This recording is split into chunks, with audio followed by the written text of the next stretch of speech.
heavy to carry. You've done everything right. You prayed, fasted, obeyed, waited, and yet you're still exhausted. But let me tell you something, God knows you're tired. He sees the weight you've been carrying in silence.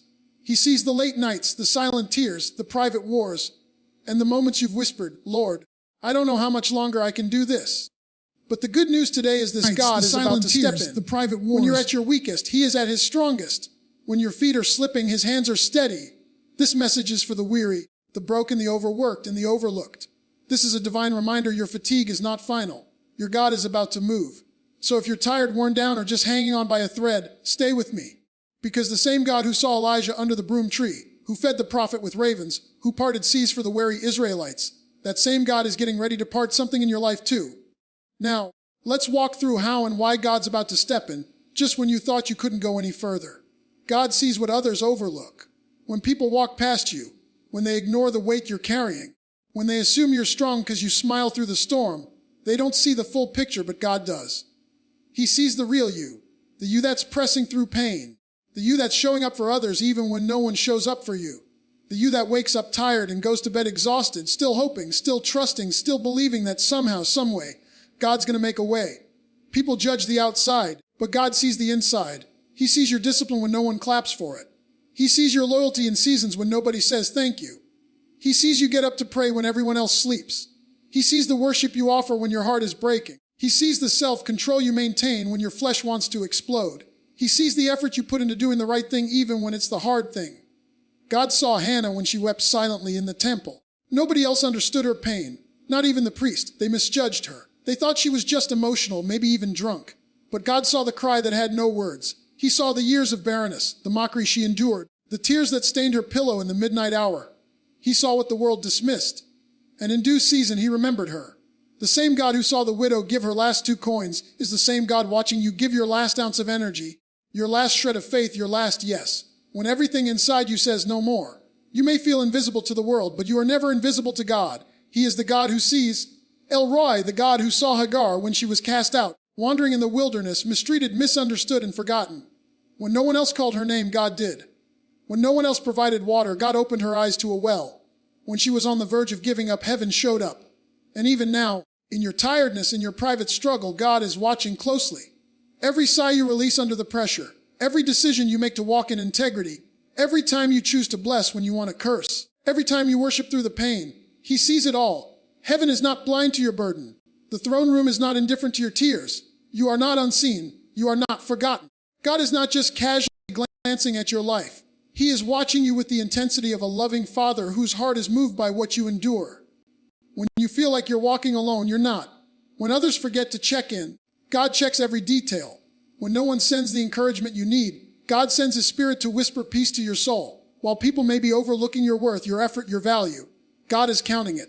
God is measuring it. God is preparing to reward it. Nothing you do for the Lord is wasted.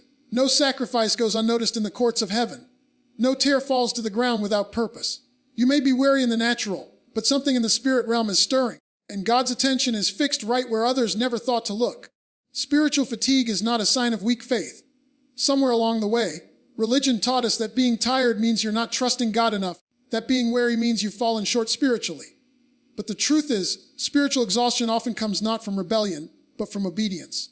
From showing up day after day, doing what's right when it would be easier to do what's easy. From praying when the answers don't come. From believing when the breakthrough delays. From standing firm when everyone else walks away. The kind of tired you're feeling right now is not the tired of the lazy. It's the tired of the faithful. There's a weariness that comes with warfare. A heaviness that rests on those who carry callings. When you've been in spiritual battles, when you've stood in the gap for your family, interceded for others, resisted temptation, fought generational curses, and tried to be a light in a world full of shadows, don't be surprised if your soul feels worn. That's not failure, that's friction. That's what happens when you're rubbing up against darkness with the fire of God still burning inside you. Even Jesus got tired. Even the Son of God sat down at a well, weary from His journey. He knew what it felt like to be poured out, to be stretched, to feel the press of the crowds and the pull of human need. He wasn't weak, He was real.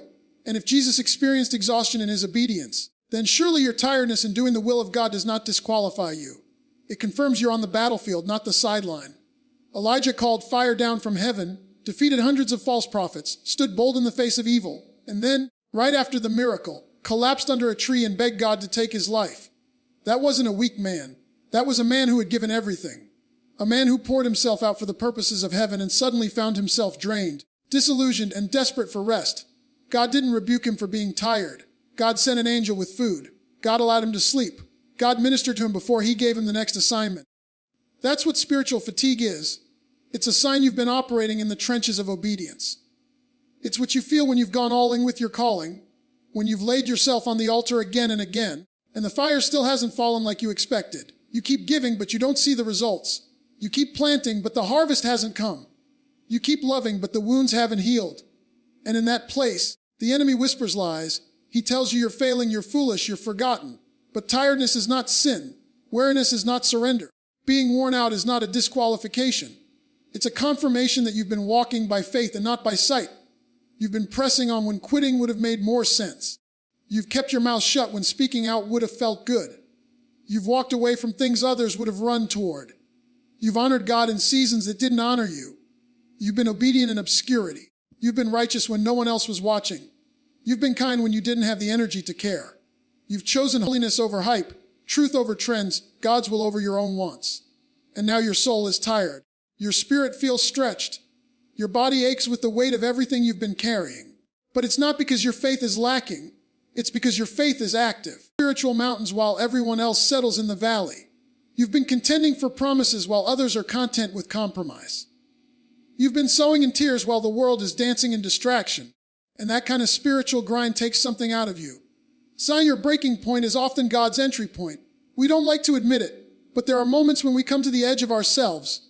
Moments when all the strength, all the strategies, all the sermons we've heard and repeated don't seem to hold us together anymore. You reach a place where you can't fake the smile, you can't keep pushing forward, and you can't pretend like you've got it all together. You feel like you're standing on the last piece of ground before everything in your life collapses. And it's in that very place, when your hands are trembling and your heart is breaking, that God begins to move in a way you didn't see coming. You see, we've been